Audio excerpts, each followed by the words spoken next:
नमस्कारम बच्चों, हम लोग एसी वर्मा का सॉल्यूशन देख रहे हैं। चैप्टर 30 गॉस लॉ, उसका सॉल्यूशन देखते हैं। Question number 1। इस क्वेश्चन में कह रहा है एक इलेक्ट्रिक फील्ड है जिसकी वैल्यू हम लोग को दिया हुआ है 3/5 e naught i cap plus 3/5 e naught j cap. E naught की वैल्यू हम लोग को दिया हुआ है। हम लोग को फ्लक्स कैलकुलेट करना है। फ्लक्स इस फील्ड का, जो फील्ड दिया हुआ है उसका, किससे? एक रेक्टेंगुलर सरफेस से जिसका एरिया 0.2 मीटर स्क्वायर है और ये rectangular surface y z plane के पैरेलल है।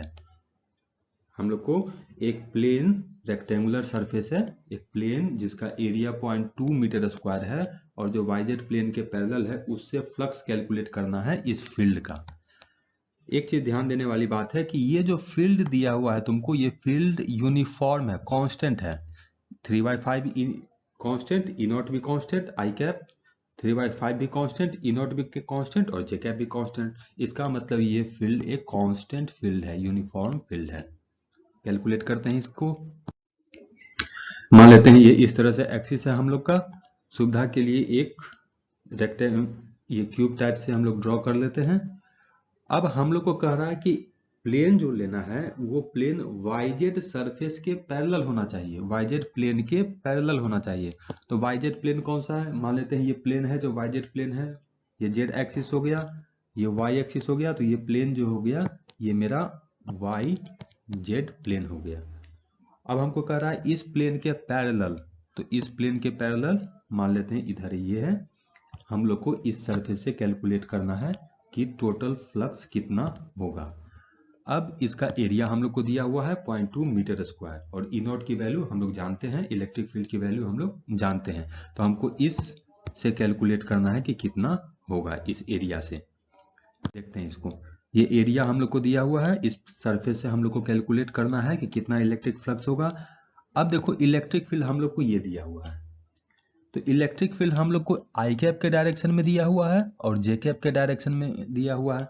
तो पहले आई कैप का टोटल फ्लक्स कितना होगा उसको कैलकुलेट कर लेते हैं, फिर जे कैप के कारण टोटल फ्लक्स कितना होगा उसको कैलकुलेट कर लेते हैं और ऐड कर देंगे तो हम लोग को टोटल फ्लक्स आ जाएगा।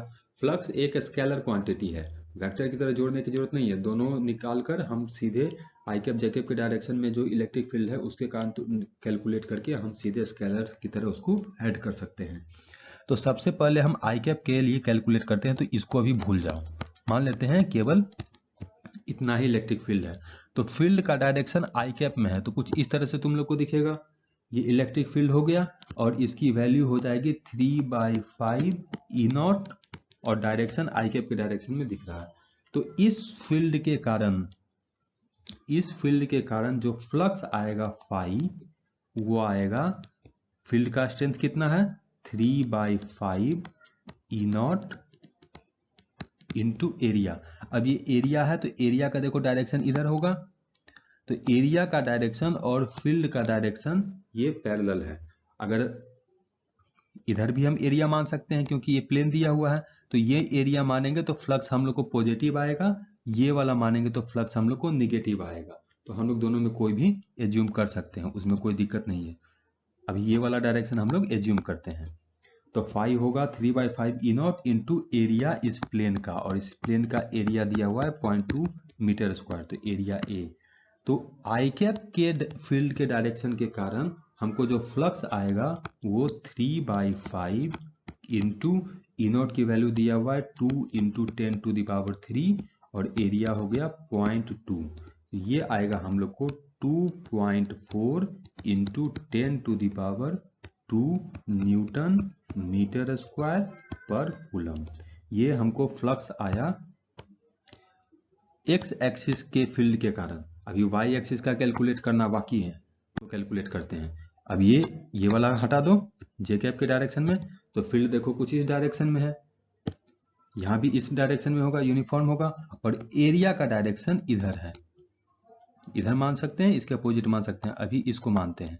तो देखो फील्ड और एरिया एक दूसरे के परपेंडिकुलर है, फील्ड का डायरेक्शन और एरिया का डायरेक्शन एक दूसरे के परपेंडिकुलर है। तो इस फील्ड के कारण जो हम लोग को फ्लक्स आएगा फाई डैश, वो परपेंडिकुलर है, तो total flux 0।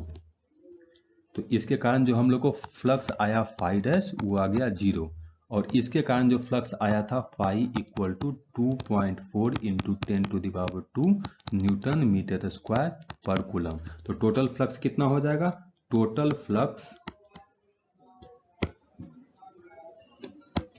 Equal to 2.4 into 10⁻² newton metre square per coulomb. ये आंसर हो जाएगा।